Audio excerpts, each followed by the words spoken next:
सभी भाई और बहनों को जय यीशु। हम परमेश्वर पिता, परमेश्वर पुत्र और परमेश्वर पवित्र आत्मा का धन्यवाद करते हैं इस दिन के लिए, इस समय के लिए और इस टाइम के लिए।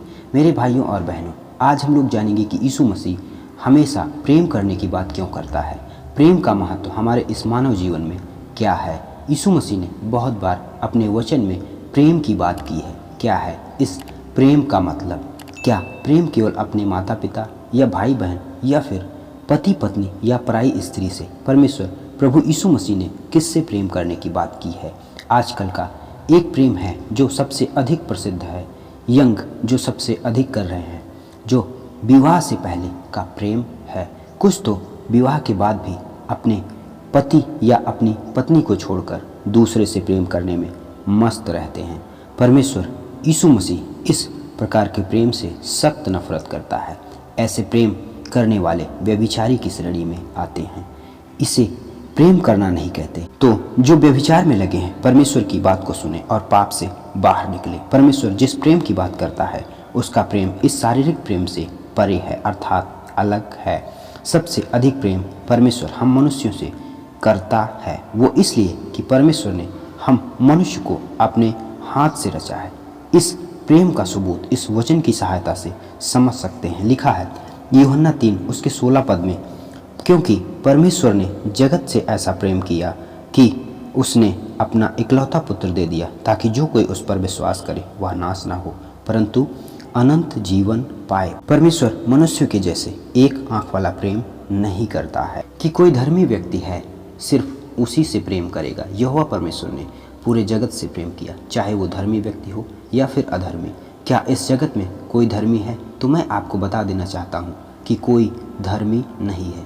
सबने पाप किया है और उसी पाप से छुड़ाने के लिए यहोवा परमेश्वर ने अपने पुत्र यीशु मसीह को क्रूस पर कुर्बान होने के लिए भेज दिया, ताकि हम सब पाप से मुक्ति पा सकें। क्या कोई मनुष्य ऐसा कर सकता है? हम वचन पढ़ेंगे यूहन्ना अध्याय 15 उसके 13 को। लिखा है, इससे बड़ा प्रेम किसी का नहीं कि कोई अपने मित्रों के लिए अपना प्राण दे दे। क्या कोई यीशु मसीह के जैसा कर सकता है?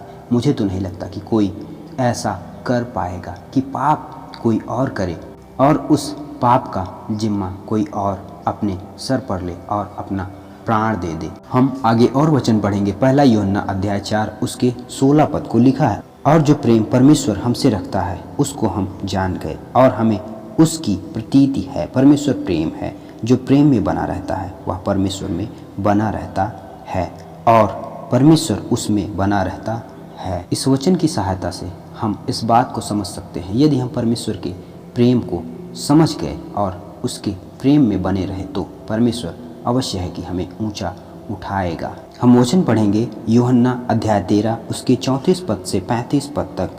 लिखा है, मैं तुम्हें एक नई आज्ञा देता हूँ कि एक दूसरे से प्रेम रखो। जैसा मैंने तुमसे प्रेम रखा है वैसा ही तुम भी एक दूसरे से प्रेम रखो। यदि आपस में प्रेम रखोगे तो इसी से सब जानेंगे कि तुम मेरे चेले हो। परमेश्वर इस वचन में शारीरिक प्रेम करने की बात नहीं कर रहा है, परंतु आत्मिक प्रेम करने की बात कर रहा है। आत्मिक प्रेम को गलातियों अध्याय 5 उसके 22 से 23 तक पढ़कर हम समझ सकते हैं।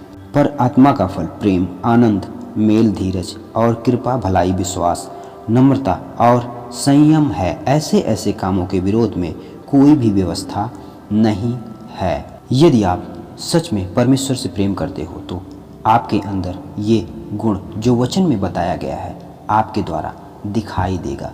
यदि हम गाली दे रहे हैं, ईर्ष्या, क्रोध, घमंड, लालच, चोरी, हत्या, व्यभिचार, ऐसे कामों में आपका मन लगा हुआ है तो आपके अंदर परमेश्वर का प्रेम नहीं है।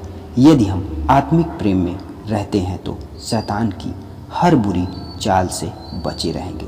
आत्मिक प्रेम हमें परमेश्वर के करीब ले जाता है, परंतु शारीरिक प्रेम हमें शैतान के पास ले जाता है। आप किस प्रेम को पाना चाहते हो वो आपके हाथ में है। परमेश्वर हमसे आत्मिक प्रेम करने की बात इसलिए करता है क्योंकि आत्मिक प्रेम करने वाला व्यक्ति सदा परमेश्वर के साथ रहेगा। आमीन। सभी भाई और बहनों को जय यीशु।